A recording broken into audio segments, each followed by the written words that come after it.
Listo. Pues vamos a continuar, chicas, con la lectura. Y dice, no aceptes nunca la idea de que debido a que estás metido en negocios, no tienes la oportunidad o el tiempo o las cualidades personales requeridas para llevar una auténtica vida espiritual. Ni pienses que llevar una vida espiritual profunda es, en algún modo, contradictorio con desarrollarte en el mundo de los negocios.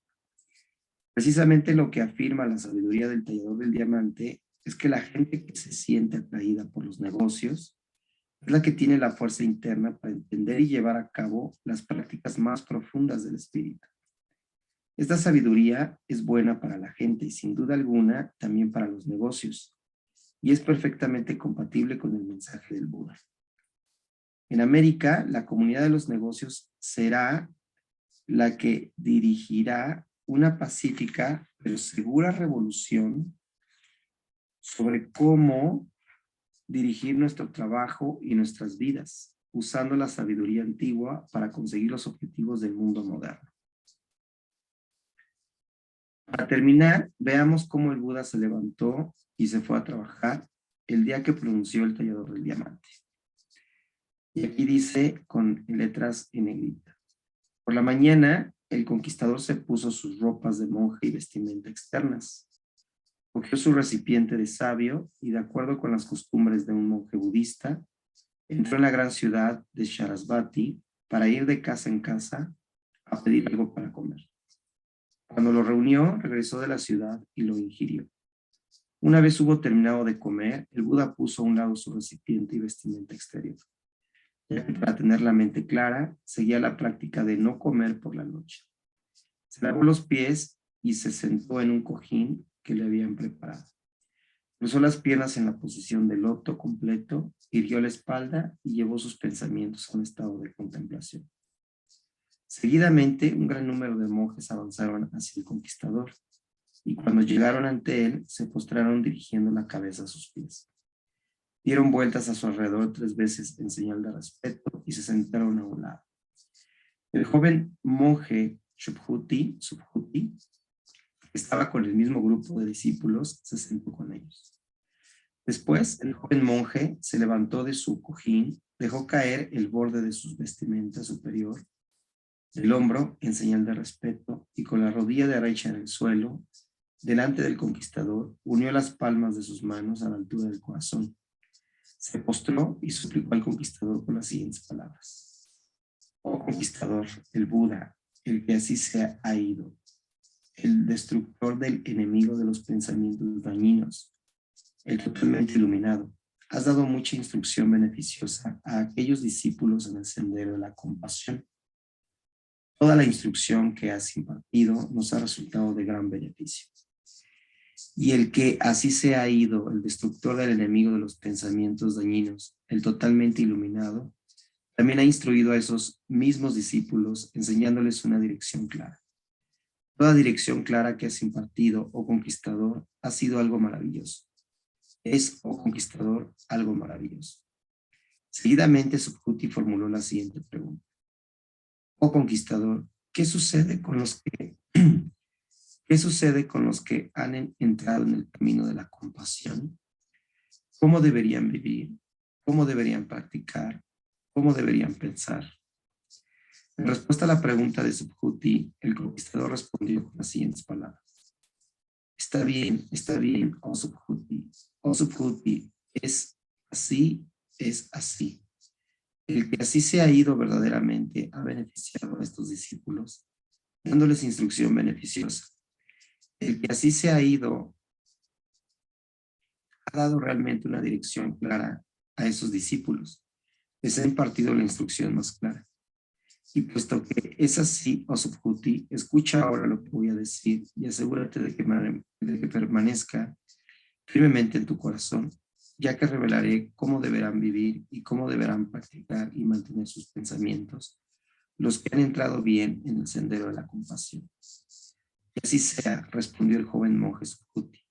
Luego se sentó a escuchar tal y como había instruido el conquistador. El conquistador entonces empezó con las siguientes palabras. Y aquí iniciamos con el capítulo 4, que se llama El potencial escondido de las cosas. Y dice: ahora estamos listos para dejar las cosas claras. Admítelo. Deseas prosperar tanto en los negocios como en tu vida, pero presientes que esta no es muy útil a menos que tenga un lado espiritual. ¿Te gustaría ganar millones y al mismo tiempo poder meditar? El hecho es que para poder tener verdadero éxito en los negocios necesitas un profundo conocimiento de la vida espiritual. Así podrás hacer algo parecido a tener el pastel y comértelo todo a la vez. En este capítulo abordaremos el potencial de todas las cosas, que los budistas denominan vacuidad. Por favor, no te preocupes por este nombre extraño ni pretendas comprenderlo al instante. De ningún modo significa lo que parece dar a entender esa palabra. Y para ponerlo en palabras sencillas, es el secreto del éxito en cualquier ámbito. Un buen lugar para empezar es el sorprendente diálogo entre el Buda y su estudiante Subhuti. Y aquí dice entre comillas y en negritas. El joven monje Subhuti dirigió con gran respeto las siguientes palabras al conquistador. Oh conquistador, ¿cómo se llama este tipo particular de enseñanza? ¿Cómo hemos de pensar en ella? El conquistador le respondió diciendo: oh Subhuti, esta es la enseñanza sobre la sabiduría perfecta, y así es como deberíamos pensar en ella. ¿Por qué? Porque, oh Subhuti, la misma perfección de la sabiduría que el que así se ha ido enseña, es una sabiduría perfecta que de ningún modo puede existir. Y es precisamente por esto por lo que se le puede denominar sabiduría perfecta. Y siguen las negritas. Dime, Subhuti, ¿qué crees? ¿Hay alguna enseñanza en absoluto que importa? ¿Hay alguna enseñanza en absoluto que imparta el que así se ha ido? Subhuti respetuosamente respondió: no hay ninguna, oh conquistador, ninguna en absoluto. De ningún modo puede haber enseñanza alguna impartida por el que así se ha ido. Con estas palabras, el tallador del diamante parece deslizarse hacia ese mundo en el que nada tiene sentido, que es lo que muchos, desgraciadamente, entienden que es el budismo. Pero no es así. Veamos lo que se ha dicho y por qué, y luego intentemos comprender cómo se podría aplicar a nuestra vida y negocios. Porque realmente se puede aplicar, ya que esas palabras contienen el secreto real que conduce a una vida plena de éxito. La conversación parece reducirse a lo siguiente. Subhuti, dice Subhuti, ¿cómo podemos denominar a este libro? Y el Buda responde: llámalo sabiduría perfecta. Dice Subhuti, ¿de qué modo hemos de entenderlo? Y responde el Buda: piensa en él como la sabiduría perfecta. Y si te preguntas por qué, es porque la sabiduría perfecta de la que hablo es una sabiduría perfecta que nunca podría existir en absoluto. Y es exactamente por esto por lo que he decidido denominarla sabiduría perfecta. A propósito, Subhuti, ¿creías que el libro era un libro? Contesta Subhuti: de ningún modo, sabemos que nunca escribes libros. El quid de la cuestión, la clave que guía hacia el potencial escondido en todas las cosas, es la afirmación. Puedes denominar libro a libro y puedes pensar en él como un libro, porque en realidad nunca ha sido un libro. Esta afirmación tiene un sentido muy concreto y específico. No es un galimatías, sino que en él se encuentra todo lo que necesitas saber para tener un éxito en tu vida personal y en tu trabajo. Para ilustrar la idea del potencial escondido, cojamos un ejemplo común en la vida de los negocios, como puede ser un inmueble. Cuando empezamos en Andín, la empresa de diamantes, alquilamos 1 o 2 habitaciones en una gran oficina de una empresa de joyas cerca del Empire State Building. Ofer y Aya, los propietarios, se sentaban en una pequeña habitación al lado de un cubículo más elevado, donde Udi, el hombre de los diamantes, Alex, el diseñador de joyas, y Shirley, la señora del ordenador, y yo, nos sentábamos alrededor de una gran mesa. Los diamantes se clasificaban en un extremo de esta. y la contabilidad se introducía en el ordenador en la otra esquina. A la vez, yo me sentaba al teléfono en uno de sus lados, intentando averiguar los nombres de las secretarias de los grandes compradores de joyas de la ciudad, para poder llegar directamente a la persona encargada de tomar decisiones. El muestrario entero consistía en 15 anillos fotografiados en una página de papel que Offer y Aya llevaban de un lado para otro para enseñar a la gente. Era divertido trabajar para ellos porque desconocían totalmente el mundo de los negocios en América. Paradójicamente, eran mucho más creativos, ya que no eran conscientes de todas las cosas que nunca podrían funcionar, pero funcionaban, o de todas las cosas que no se permitía hacer en absoluto, como llevar un jersey de fútbol de los Dallas Cowboys a una reunión con los ejecutivos de una de las cadenas de grandes almacenes más grandes del mundo. Offer a menudo nos hacía preguntas absurdas sobre América, como el calendario dice que mañana es el día de la marmota. ¿Es una fiesta nacional? ¿Tenéis que tener el día libre? ¿Tenemos que pagar ese día? En ocasiones le respondíamos que sí, que era una festividad muy importante en América. Por otro lado, no entendían por qué alguien podría querer regresar a casa antes de las 11 de la noche. En consecuencia, a menudo trabajábamos hasta altas horas. Mi viaje de vuelta al monasterio duraba casi 2 horas, por lo que llegaba a casa a la 1 de la madrugada y estaba de nuevo de pie para regresar a Manhattan a las 6. Los diamantes y las joyas procedían de la fábrica de Israel e iban directamente al cliente.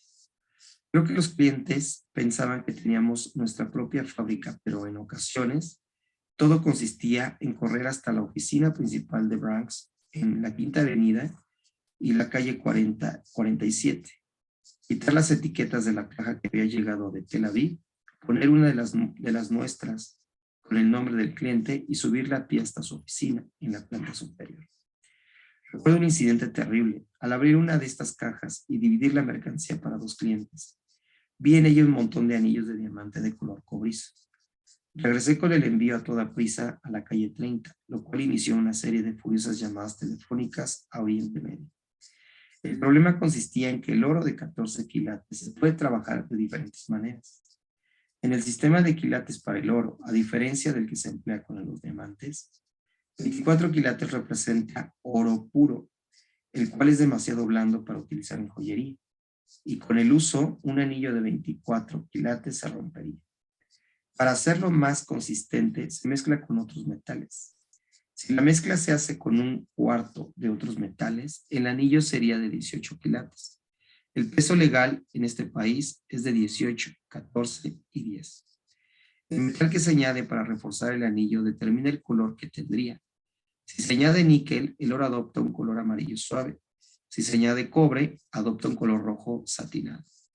Diferentes combinaciones producen otros matices. Los americanos prefieren los amarillos suaves, medios. Los asiáticos, en general, prefieren colores dorados intensos. Y muchos europeos los de color casi cobrizo. Por error, nuestro envío había sido fundido para dar el color europeo. Este es uno de los recuerdos más apreciados de los primeros años de nuestra empresa. Toda la plantilla, unas 3 o 4 personas, corriendo hacia un taller con exceso de trabajo en la parte baja de la ciudad, una fábrica de baños de oro, para intentar convencer al dueño de que al instante nos añadiese una capa de oro amarillo muy claro encima del rojizo. Allí estoy sentado con aquellos futuros millonarios alrededor de una mesa con 15 chicas puertorriqueñas. Offer y Aya se vociferan instrucciones en hebreo. Las chicas gritan en español. Nadie entiende por qué queremos cubrir el oro con oro. Poco después, estamos todos sentados hombro con hombro encorvados encima de los anillos de diamante, pintándolos con productos químicos especiales para proteger las partes que no queremos que se vuelvan amarillas. Fue entonces cuando decidimos arriesgarnos y empezar nuestra propia fábrica.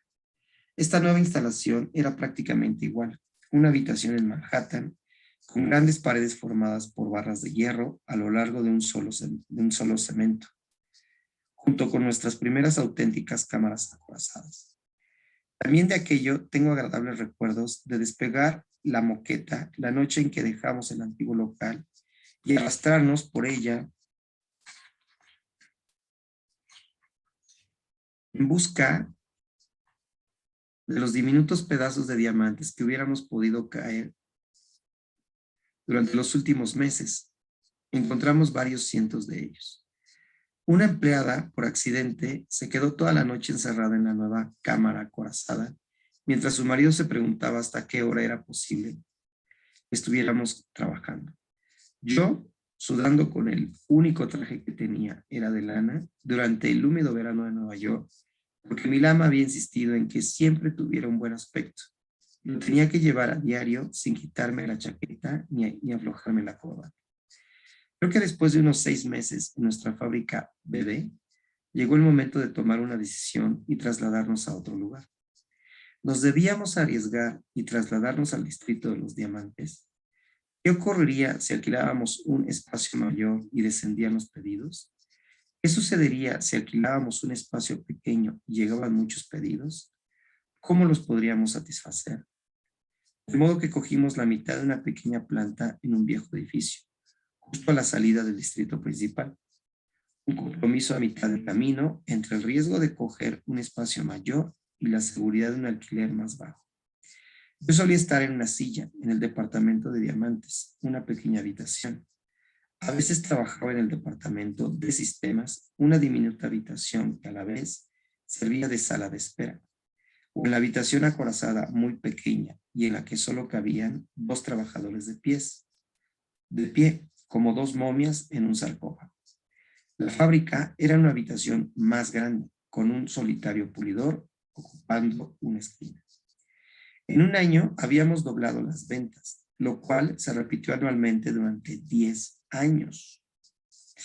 En un año habíamos doblado las ventas, lo que se repitió anualmente durante 10 años. Y la arriesgada empresa de buscar un sitio más grande ya se había vuelto una necesidad. Literalmente estábamos codo con codo y corría el chiste de que por cada $10,000 de salario te correspondía una pulgada de la mesa de trabajo. En aquellos días me correspondían unas 15 pulgadas.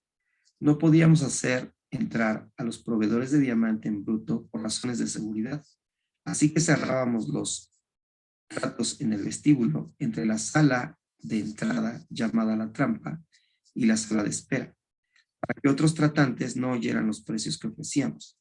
Imagina que estás de pie en un pequeño y poco iluminado vestíbulo, con un trozo de papel en tus manos repleto de miles de diminutos diamantes, intentando que se te oiga más que el ruido de la fábrica detrás de ti, pero a la vez procurando que no se enteren los que están sentados delante. Y estás calculando totales de compra de diferentes clasificaciones y a cuánto asciende el interés, y llegando a acuerdos de firmas de pago mientras tu oponente hace lo mismo. A menudo parecía un duelo entre espadachines dentro de un armario ropero. A propósito, la trampa es una zona especial en las casas de diamantes a las que accede un visitante externo cuando la puerta frontal se cierra, y entonces es registrado por una cámara o se le examina a través del vidrio a prueba de balas antes de llegar a una segunda puerta, desde donde se accede a las instalaciones de la compañía. Un mecanismo eléctrico impide las 2 puertas se abren al mismo tiempo. Esto puede llevar a situaciones interesantes en las que por la noche tú eres el último y ya has pasado la puerta interior, pero te has olvidado de la llave de la puerta exterior. Llegando a este punto, pues, dimos el paso seguro de alquilar el resto de la planta. Cuando ésta se redujo a 20 pulgadas de espacio en la mesa, de nuevo cogimos otra planta y las unimos con una escalera. Llegamos de nuevo a las 20 pulgadas, siempre doblando ventas, y cogimos la planta más próxima que pudimos conseguir, que desgraciadamente estaba a 2 pisos de distancia. La siguiente ocasión que necesitamos más espacio era del todo posible trasladar a nadie más a otra planta. Investigamos en el edificio de al lado, uno con menos pisos, pero no pudimos encontrar nada allí. Así que cogimos una planta 2 números más allá, lo suficientemente elevada como para estar más arriba del edificio que se hallaba en medio y poder colgar una red de cables ilegal que pasaba por encima y conectar todos los ordenadores. Parecía uno de aquellos tendederos que se ven entre edificios en Brooklyn, pero en el corazón de Manhattan, entre torres de acero y cristal. Nos encontrábamos, pues, en la incómoda situación de subir y bajar la calle con grandes paquetes de diamantes, también rubíes, zafiros, amatistas y docenas de otras gemas para ser trabajadas en habitaciones clasificadoras de los diferentes edificios. Era peligroso y el distrito de los diamantes se había empezado a expandir hasta nuestra zona y los alquileres subían constantemente. Tuvimos que tomar una decisión acerca de dónde albergar nuestro negocio, que en aquellos momentos representaban muchos millones de dólares al año y unos 100 empleados. Así pues, volvemos a la cuestión del inmueble y el potencial escondido de las cosas. Algunos hombres de negocios de Nueva York tienen que comprar cada mañana el Wall Street Journal.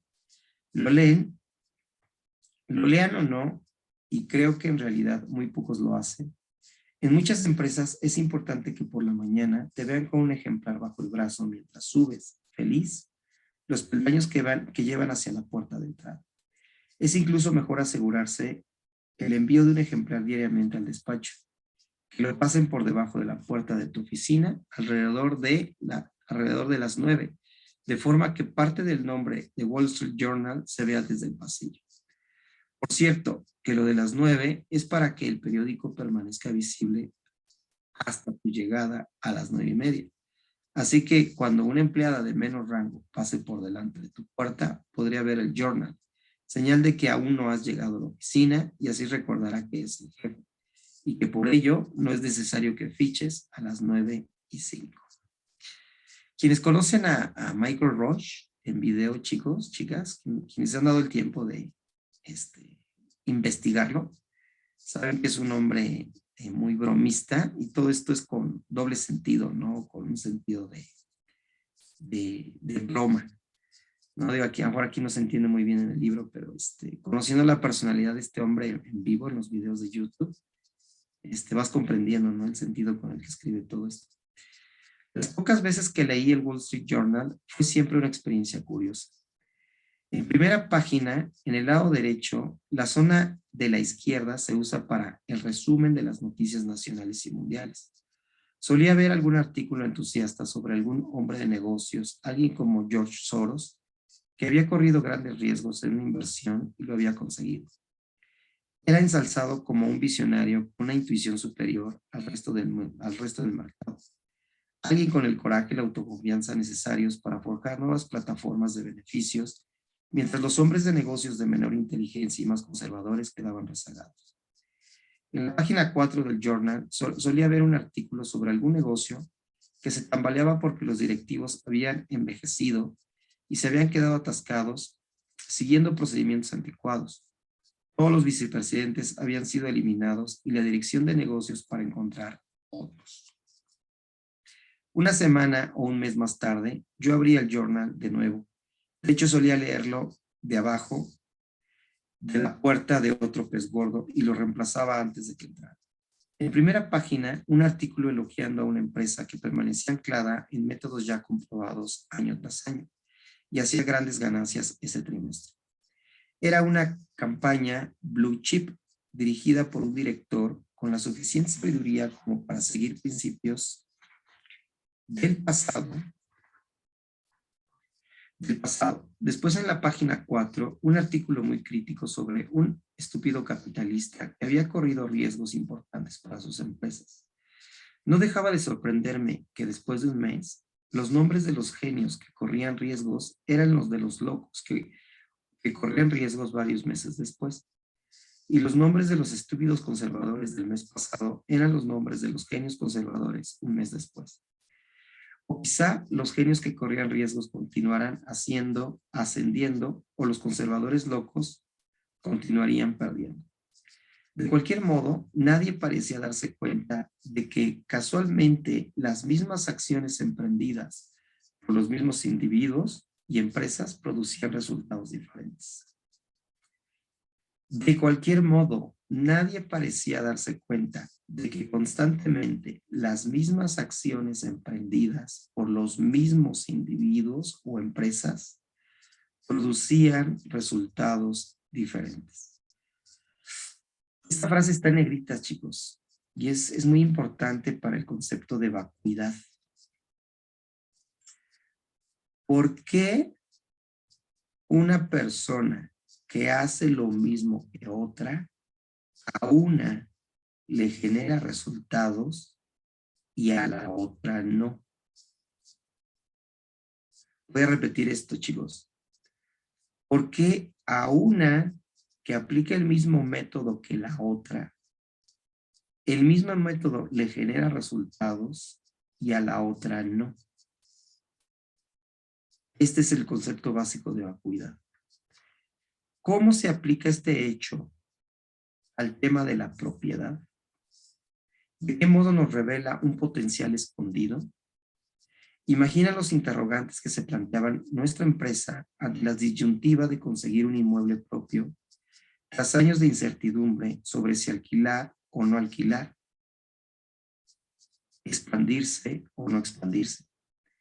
¿Debíamos dar este paso de gigante o de esperar? En momentos así, todo hombre de negocios empieza a hacer sus propios cálculos, evaluando los pros y los contras. Un edificio nuevo y mayor impresionará a nuestros clientes. Tanto a ellos como a nuestros proveedores les puede dar la impresión de que somos fuertes. O quizá notarán que hemos crecido más de lo que nos permite nuestra capacidad. Quizá los clientes temerían que esto nos obligue a subir precios para cubrir los nuevos gastos. Quizá los proveedores pensarán que no han vendido las piedras demasiado baratas, que nos han vendido las piedras demasiado baratas y que lo hemos podido comprar gracias a ello. Quizá salir del distrito del diamante dificultará el traer la mercancía cuando la necesitemos, al ser más arriesgado para los proveedores de gemas preciosas. Quizás el dinero que ahorremos en el alquiler nos permita pagar precios más altos, atrayendo así a más tratantes y ganar más dinero. Quizás el traslado del nuevo lugar dificulte la llegada al trabajo de los empleados. Quizás la media hora extra de metro haga que los buenos se marchen a buscar un trabajo cerca del distrito del diamante. O quizás a la gente le guste la zona más tranquila del nuevo lugar. O el oeste de Greenwich Village, con tiendas pintorescas y restaurantes con muchos más platos de comida que en el Midtown. Quizá después de trasladarnos el valor del inmueble suba y sea más difícil cubrir la inversión. O quizás el precio de la propiedad de Nueva York caiga en picada y nos cree elevados pagos en concepto de hipoteca. O quizás economizar gastos y hacer toda la producción en el mismo edificio nos permita reducir los precios y arrasar en el mercado. Quizás los gastos de mantener un edificio con una producción mayor, incluso en temporada baja, con tiempo nos ahogue. Quizás, quizás, quizás, quizás, quizás, quizás, quizás. Probabilidades. Los que habéis estado el tiempo suficiente en los negocios y sois honestos, sabéis que en este punto las cosas se pueden decantar hacia un lado u otro. Si compras el inmueble y todo funciona, serás un genio. Y se trató de un gran negocio. Si compras el inmueble y las cosas van mal, serás un idiota. ¿Qué ha ocurrido? Que ha corrido demasiados riesgos. Si no compras el inmueble y las cosas van bien, o si no lo compras y las cosas van bien, bien ya sabes cómo te llamarán. Y también sabes que en cualquier caso eres la misma persona. Ante cualquier quizás, quizás, quizás o quizás, detrás está la misma persona. De manera lenta pero segura, esto nos lleva al potencial escondido de las cosas. Un negocio inmobiliario, como la compra de un gran edificio de 9 pisos por parte de Andine International en el lado oeste de Manhattan, es un buen ejemplo del potencial escondido o de aquello que los budistas denominan vacuidad. Lo que más nos importa entender aquí es que en el inmueble y en su compra existe todo tipo de potencial.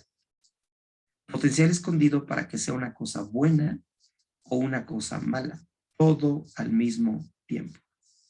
Si compramos el edificio y de repente desciende el valor de la propiedad inmobiliaria en Nueva York, es precisamente lo que sucedió cuando lo hicimos. La compra del inmueble habrá sido una cosa mala para nuestros propietarios Ofer y Aya. Si compramos el inmueble y de repente los directivos tienen más espacio en la oficina del que tenían, la adquisición es una cosa buena para los directivos. Si compramos el edificio y los empleados de Nueva Jersey tienen que viajar media hora extra, es una cosa mala para ellos. Es una cosa buena para la gente de Brooklyn, ya que se ahorran tiempo en el trayecto. Si compramos el edificio y damos la impresión a nuestros proveedores de que financieramente somos fuertes, es bueno para nosotros. Si les damos la impresión de que les estamos estrangulando, es malo para nosotros. Pero, ¿y si eliminamos el para nosotros y para ellos? ¿Qué sucede si intentamos evaluar si el inmueble en su compra es en sí bueno o malo? Si piensas en ello un instante, la respuesta obvia es que en sí, comprar un inmueble no es ni bueno ni malo. Depende de la perspectiva de cada uno. A los que se benefician de ello les parece bueno y a quienes perjudican les parece malo. Pero no hay una bondad o maldad innata en la compra de un inmueble. Esta no contiene dicha cualidad en sí misma. Está vacía de esas cualidades. Este es precisamente el sentido de la vacuidad. Las cosas podrían ir de cualquier manera. No hay cosa en el inmueble en sí, sino todo depende de cómo lo percibimos. Este es el potencial escondido de las cosas, la forma en cómo lo percibimos. Por cierto, es lo mismo para todas las cosas de este mundo. ¿Es en sí mismo malo ir al dentista para que te operen una raíz? Si lo fuera, tendría que parecer malo para todos. Pero piensa que independientemente de lo mal que nos parezca, esa operación le puede parecer buena a otros. Un dentista con pocos escrúpulos lo podría percibir como una buena oportunidad para pagar el trimestre del colegio de sus hijos. Para la secretaria, representa más trabajo y asegurarse un empleo continuo. Para el proveedor del dentista es la oportunidad de vender otra caja de jeringuillas. Ni tan siquiera un procedimiento doloroso como este tiene una cualidad innata buena o mala en sí misma. Independientemente de cómo lo perciban diferentes personas, no tiene dicha naturaleza. Es neutro o vacío. En resumen, tiene vacuidad. Y esto, según los libros más profundos de la antigua sabiduría budista, es su potencial escondido, último o absoluto. Lo mismo sucede con la gente a nuestro alrededor. Piensa en aquellas personas de tu lugar de trabajo que te irritan más. Hacen tener su propio lado una cualidad o manera de ser irritante. La irritabilidad parece que emana o fluya desde ellos hacia ti. No obstante, piensa un poco en ello. Alguien, quizás otro empleado o un familiar, una esposa o un hijo, lo encuentra la persona más amorosa y estimada. Cuando lo perciben en la misma habitación al mismo tiempo que tú y diciendo las mismas cosas, ven algo bueno en él. Aparentemente no hay irritabilidad alguna que fluya desde esa persona hacia ellos. Y esto simplemente prueba que esa no es una cualidad en la persona misma. La persona no tiene dicha cualidad o se manifestaría en los demás. Más bien es como una pantalla en blanco, neutra, en la que distintas personas ven cosas diferentes. Esta es una prueba sencilla e innegable de la vacuidad o del potencial escondido. Y todo lo demás en el mundo es igual. Ahora podemos retroceder y comprender lo que dijo el Buda acerca del libro. Puedes llamar libro al libro y puedes pensar en el libro como libro, porque nunca ha habido un libro. Esta parte lo repito, chicos. Ahora podemos retroceder y comprender lo que dijo el Buda acerca del libro. Puedes llamar libro al libro y puedes pensar en el libro como libro, porque nunca ha habido un libro. Con respecto a la compra del inmueble, puedes afirmar que adquirir un inmueble es bueno y puedes pensar en adquirir un inmueble como en algo bueno, porque adquirir un inmueble no ha sido nunca algo bueno o malo en sí mismo, es decir, por su propio lado, independientemente de cómo lo veamos. ¿Pero qué tiene que ver todo esto con los negocios? ¿Cómo puede este potencial escondido ser la llave para el éxito en nuestra vida personal y en nuestros negocios? Para comprenderlo, tenemos que saber cómo funcionan ciertos principios que se encuentran detrás del uso del potencial escondido de las cosas. Pues vamos a dejarlo hasta aquí, chicos. Y empezamos con explicaciones no tan filosóficas. Llegamos hasta la página 54. Y a partir de este punto, la lectura del libro se empieza a ser mucho más práctica, mucho más concreta. Siguen habiendo ejemplos interesantes, ¿verdad? Analogías. Aquí ya se empieza a hablar sobre la forma en la que se percibe una realidad, por qué se percibe como se percibe, y que en la filosofía budista o en los conceptos del libro se está hablando justamente de esta cualidad, de la vacuidad. ¿Sale? Pues listo, chicos, vamos a dejarlo hasta aquí. Y no sé si alguien quisiera compartir algo de lo que se habló el día de hoy, lo que se leyó. Estoy leyendo un poco más de tiempo, casi 40 minutos para avanzarle. Déjenme ver si puedo abrir aquí.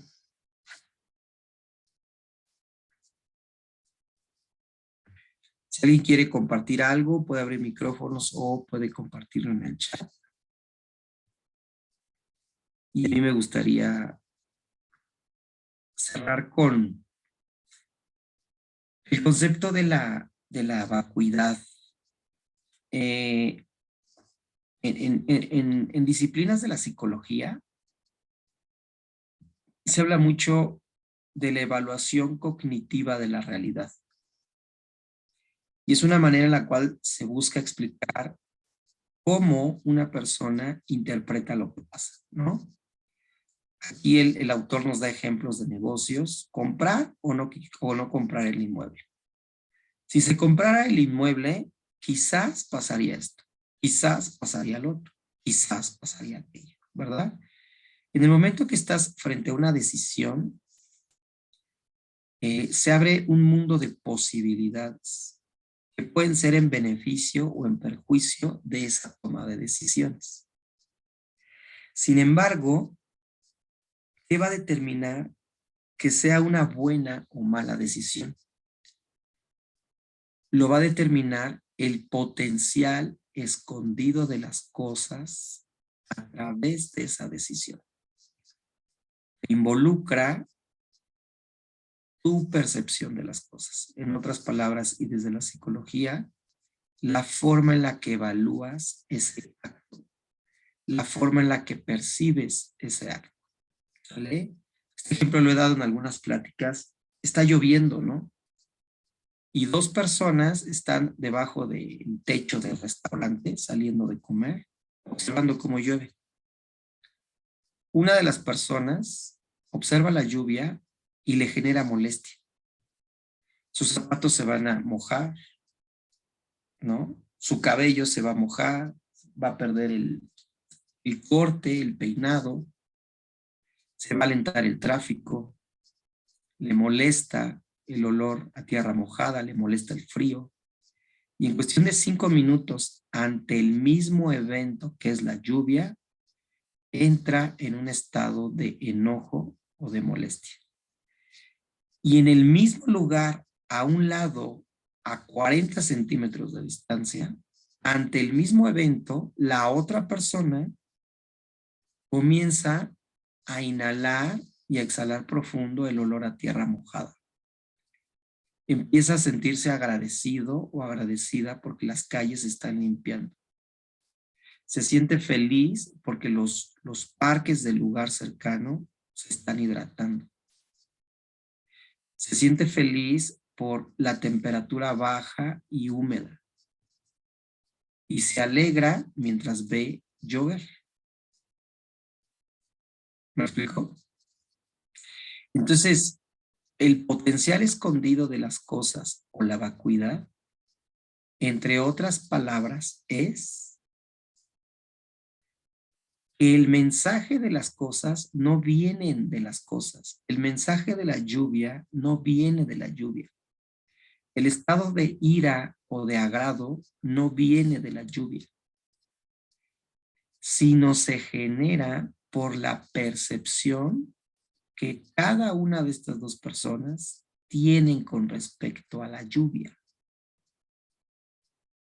Por eso, todas las cosas que vemos y que percibimos a través de nuestros 5 sentidos son vacías. No tienen significado alguno. Carecen de significado. El significado se lo damos nosotros, por cómo evaluamos la realidad, cómo la percibimos. En otras palabras, ¿qué es la vacuidad, chicos? De manera muy occidental. Las cosas son lo que yo decido que son.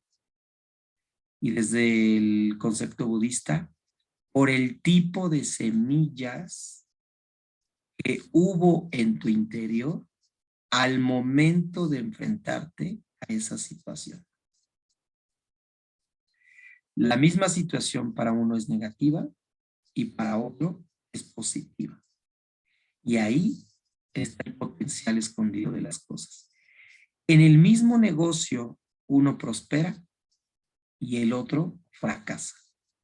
Entonces, no es el negocio, no es la economía, no es el mercado. Son las semillas que ya había en la persona al momento de hacer ese negocio.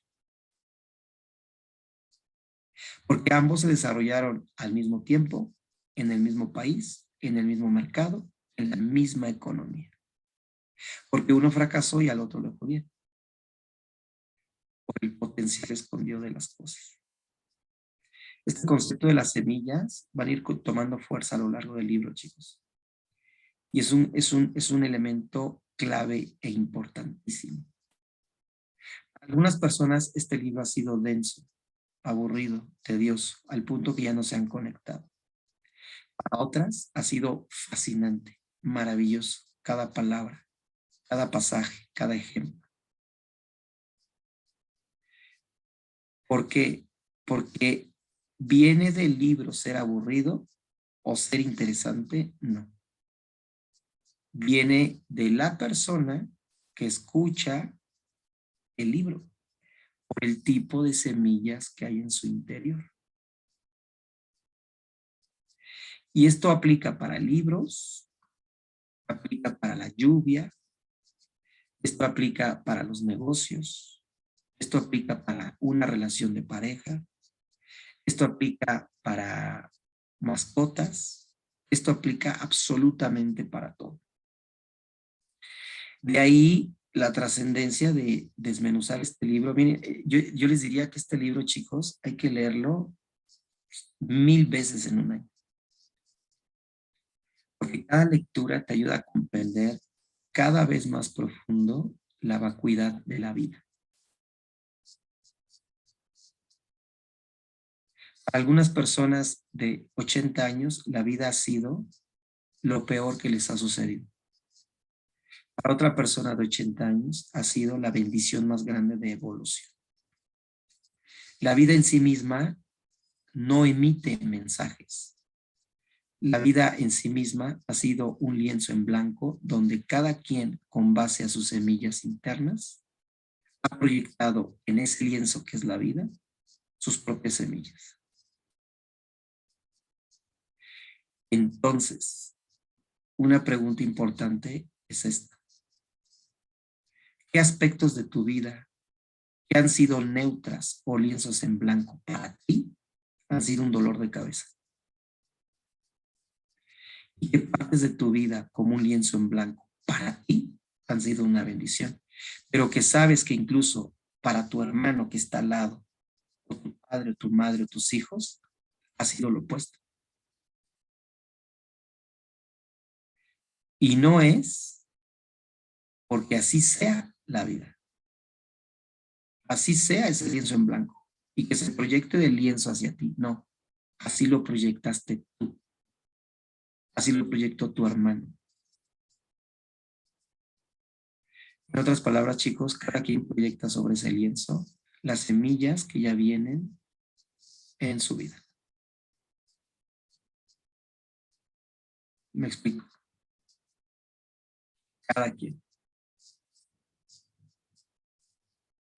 Y esto es lo bello del libro, justamente esto. Nos ayuda a entender el vacío detrás de las cosas, nosotros las coloreamos de acuerdo a las semillas que traemos en nuestro interior. ¿Sale? Y de esto va el libro, chicos. Justamente de esto va el libro. ¿Sale? Dice Mayra, lo que me llamó la atención, ¿por qué a una persona le funcionan las cosas y a otras no? Para mí no es más que la toma de decisiones y la forma en cómo percibo las cosas. Qué maravilla cuando me reencontré y hoy la vida la percibo de otra manera. Así es, mi querida Mayra. Así es, ¿no? Y mucho de esto se habla en este audio que alguna vez platicamos, ¿no? Ya se los pasaré, chicos. La gestión kármica en los negocios es un libro muy interesante. Un audiolibro que está en YouTube, pero ya se los mandaré después. Pero todo depende, chicos, todo depende de cómo percibes las cosas. Las cosas en sí son neutras. Lo que cambia es la percepción que tú haces de las cosas. Y que este libro usa un lenguaje muy simbólico, lo asemeja a semillas, ¿verdad? Y que según esas semillas es como estás percibiendo la realidad, así la proyectas y entonces así la cosechas. Y los dejo con estas 3 palabras, chicos. Sembrar, regar y cosechar. Así como siembras y como riegas, es justo lo que cosechas. De ahí que, bueno, ya irán escuchando algunas frases, ¿no? Pero de ahí que si tienes algo de la vida como cosecha que no te gusta, es importante que dejes de sembrarla en otras áreas. Cada semilla en la mente que te permite percibir la realidad de una u otra manera es una siembra que hiciste en el pasado, en una o en otra área. Entonces es un libro que nos ayuda a entender muchísimo la autoobservación. Todo esto que hemos hablado en neurociencias, autoobservación, autocorrección y autocontrol. Porque en esa medida, ¿verdad? Podemos controlar la siembra que hacemos, la percepción de las cosas cuando las cosas son un lienzo en blanco. Dice Michan, muy cierto, la vida es como la miramos, los retos como los vemos. Así es, Michan. Dice Linda, me ha hecho clic todo lo que dice el libro. Qué bueno, Linda, qué bueno. Así es, chicas, así es. De verdad que es muy interesante el libro, chicas, muy interesante. Y ahora que lo terminemos, la primera vez, yo les sugiero que si no lo encuentran, escuchen estas grabaciones otra vez. Pueden leerse este libro físicamente o en audiolibro unas 3 veces en este año o más. Y créanme, cada letra de este libro les va a causar mucho sentido después de revisar todos los conceptos. Es muy interesante. Y yo les podría decir que les va a devolver un poder que sienten que han perdido en algunas áreas de vida. Porque eso es lo que sucede cuando comprendemos las semillas de la mente. Desde estas raíces budistas, ¿no? O así como lo explica el autor. Piensa en aquellas áreas de vida donde sientes impotencia por no poder transformarlas. Ahí has perdido poder. Pero lo has perdido porque así lo percibes hoy día. Y no es así. Nadie pierde nada. Es lo que proyectas en ello. Entonces este libro, desde mi punto de vista, entre muchas otras cosas, ¿verdad? Le retorna el poder a la persona. Y hay una frase, ¿no? Que me encanta, de un monje budista. Tú lo has creado todo. El problema es que no lo ves. Y si tú reflexionas en esta frase, tú lo has creado todo. El problema es que no lo ves. Más allá del dolor y la carga emocional en aquellas áreas donde no nos ha ido muy bien, tratar de aprender e interiorizar e integrar esta frase nos libera del dolor y nos retorna el poder. Tú lo has creado todo, el problema es que no lo crees. Y al momento de creerlo, retorna tu poder creador para cambiar esa situación. Esa es la bendición de esta frase, chicos, ¿no? Entonces, pues bueno, vamos a dejarlo hasta aquí. Vamos a cerrar con nuestra meditación habitual, nuestra actividad de relajación. Y continuaríamos el próximo martes, chicos, a las 5:30. ¿Sale? El día de mañana, a las 8:30 de la noche, tenemos una sesión. Vamos a resumir el libro que terminamos también del efecto compuesto, pero le vamos a meter ahí información de neurociencias, ¿no?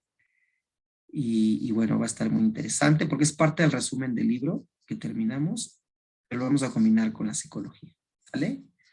Mañana a las 8:30 ya mandé a algunos grupos las ligas. Hoy lo mando a todos los demás para que si están interesados se puedan conectar. ¿Sale? Pues vamos a cerrar los ojos, chicos. Cerramos nuestros ojos.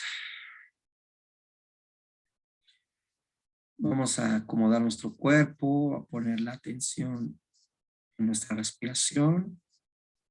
Inhalamos, exhalamos. Recuerden que esta actividad para el cerebro nos ayuda a tranquilizarlo, a bajarlo a un estado alfa, que es donde se integra mejor la información recibida. Inhalamos, exhalamos. Inhala y exhala a tu ritmo. Inhalamos, exhalamos. Pon atención en los ruidos del lugar.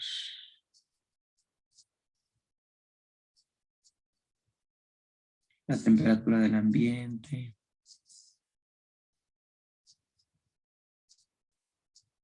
Mientras inhalas profundo, exhalas profundo para relajar. Para relajar. Pones atención en tu cuerpo, que esté bien sentado o acostado. Y ahora pones atención en tu respiración. Inhalas, exhalas y te relajas.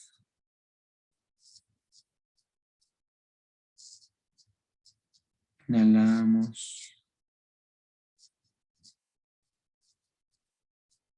exhalamos.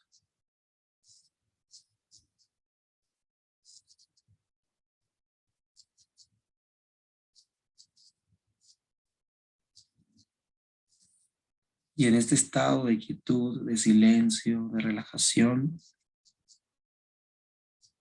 te pido que pongas atención en alguna frase, ejemplo, anécdota, reflexión del libro,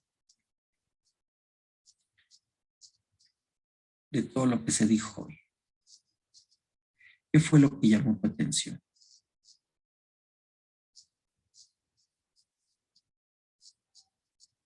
Piensa en algo en particular. ¿Qué fue lo que llamó tu atención? ¿Qué fue?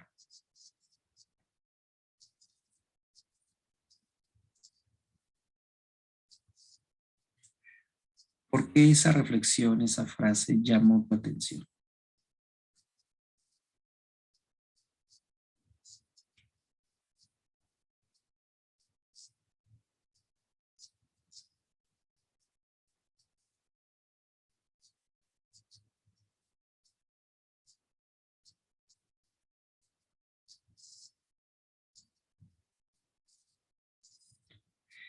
Y piensa de qué manera esa reflexión te puede ayudar hoy a hacerlo aplicable de tal forma que te genere un beneficio.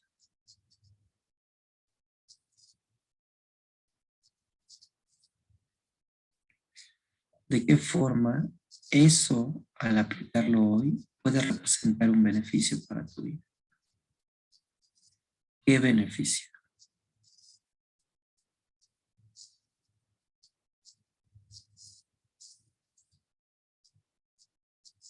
Te da claridad, te da paz, te da entendimiento. ¿Qué beneficio puedes ver al aplicar esta reflexión? ¿De qué forma lo puedes aplicar hoy en tu vida? ¿A qué hora? ¿Con quién? ¿En dónde? Busca la forma de que esta reflexión, este conocimiento que adquiriste hoy, esta lectura, ¿de qué forma la puedes aplicar hoy en tu vida? ¿Y qué beneficios vas a obtener de hacerlo?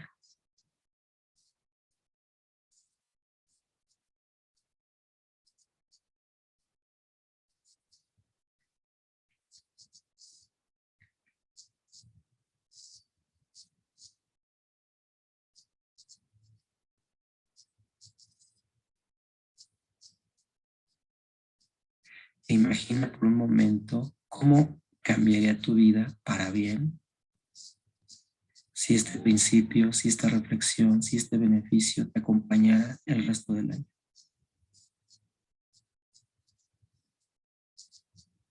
¿Qué beneficios tendría para tu vida? Para tu estado emocional, para tu manera de ver las cosas.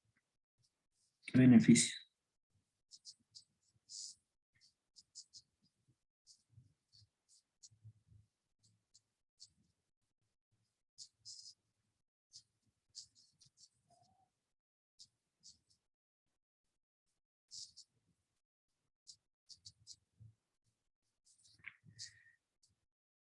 Y finalmente, te quiero dejar con esto.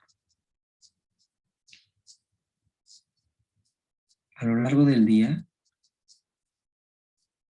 te sugiero que hagas lo siguiente.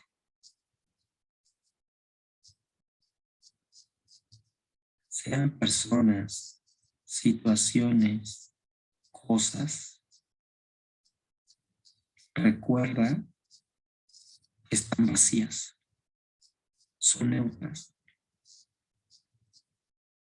Y recuerda que la percepción que tienes de ello o de ellos viene de ti, no de ellos o de eso, sino viene de ti. Si es agradable, viene de ti.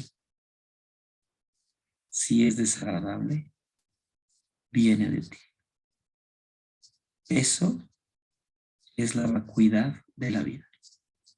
Comprender que todo lo que ves, oyes y sientes, todo lo que percibes es neutro. Pero tú le das el significado. Yo te sugiero que hoy, a lo largo del día, como un observador, observes la manera en la que has decidido de unos años a la fecha percibir personas, situaciones o cosas. Y ya sea que te estresen o te coloquen en un estado de alegría, no es algo que viene de las cosas o de las personas, es algo que viene de ti. Esa es empezar a entender la vacuidad de la vida, el vacío. Y ese es el potencial escondido en las cosas. Comprenderlo y vivirlo regresa o hace que recobremos nuestro poder.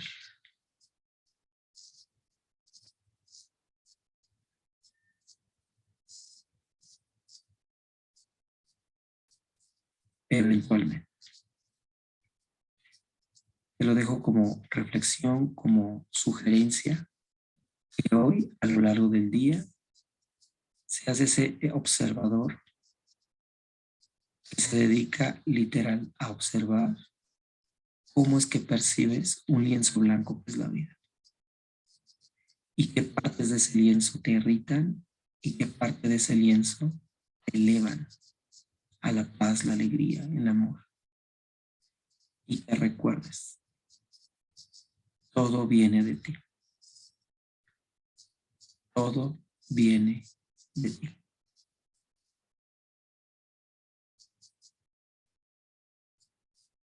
¿De acuerdo? Toma nuevamente una respiración profunda. Inhala. Exhala. Inhala. Exhala. Hazte consciente de tu cuerpo, del lugar en el que estás. Inhala. Exhala. Cuando estás lista, cuando estés listo, abre tus ojos. Y si ya tienes el hábito de que cada vez que terminamos una lectura tienes tu libreta a la mano para hacer algunas anotaciones que quieras registrar, justo ahorita terminando la lectura lo puedes hacer. Es una forma de diario, ¿no? De lo que se queda flotando en tu interior en este momento tan sensible, tan temprano del día, y que puedes registrar todas estas anotaciones en tu libreta. ¿Chale? Y listo, chicos, a crear nuestro día, el día de hoy. Yo más tarde subo esta grabación para que puedan repasar.